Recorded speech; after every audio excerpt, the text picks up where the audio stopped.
Você foi a pior coisa que já me aconteceu. Só escrevo porque teu filho Josué me pediu. Eu falei pra ele que você não vale nada. Mas ainda assim, o menino pôs na ideia que quer te conhecer.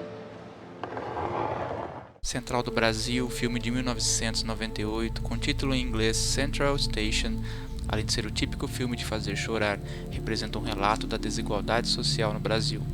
O que esse road movie nos tem a dizer sobre vidas vazias, invisibilidade social e solidariedade? Veja aqui em Cine Semiótica Review sobre uma nova ótica. A atriz brasileira Fernanda Montenegro e o jovem ator Vinícius de Oliveira conduzem a narrativa de Central Station, premiado drama brasileiro de 1998, dirigido pelo consagrado diretor Walter Salles, responsável também por Diários de Motocicleta, de 2004, em inglês The Motorcycle Diaries, Terra Estrangeira, de 1995, em inglês Foreign Land, aliás com o protagonismo da filha de Fernanda Montenegro, a atriz Fernanda Torres, e Abril Despedaçado, de 2001, em inglês Behind the Sun, com protagonismo de Rodrigo Santoro. Confira a análise deste no card acima. Central Station é um filme brasileiro atípico, pois não traz os clichês esperados de produções brasileiras, como sexualização, nudez ou imagens de futebol e carnaval, como planos de fundo para personagens tipo que gesticulam e falam sem parar.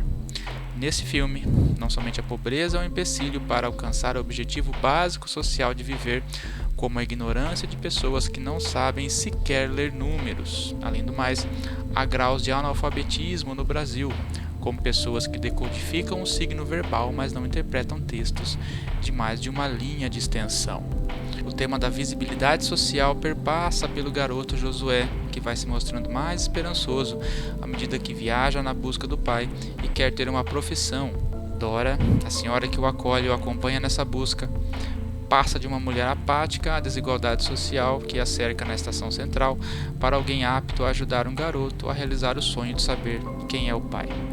Nesse contexto de pobreza, Central do Brasil encena os signos da violência, do abandono, da fome, do analfabetismo de pessoas simples, no contexto de um menino órfão, na busca pelo paradeiro de seu pai, em um país basicamente continental, cujas 5 regiões são maiores do que muitos países europeus. Por ser um road movie, haverá uma mescla de técnicas de fotografia, planos fechados, para marcar a precariedade dos locais e os rostos tristes das pessoas, e planos abertos, em locações do Rio de Janeiro até regiões sertanejas mais distantes no Brasil, nas diferentes rodovias e vilarejos que cortam o país. Enfim, Central Station entrega um filme que foge aos clichês de produções brasileiras, cuja realidade apresentada revela um Brasil completamente desigual socialmente, cujas feridas abertas fazem parte de um contexto muito maior de tantos outros países pobres da América Latina. O filme foi indicado ao Oscar de Melhor Atriz, Fernanda Montenegro, e ao Oscar de Melhor Filme Estrangeiro. Ganhou diversas premiações em outros festivais. Uma produção chocante, crua, visceral, apresentada por Cine Semiótica Review sob uma nova ótica.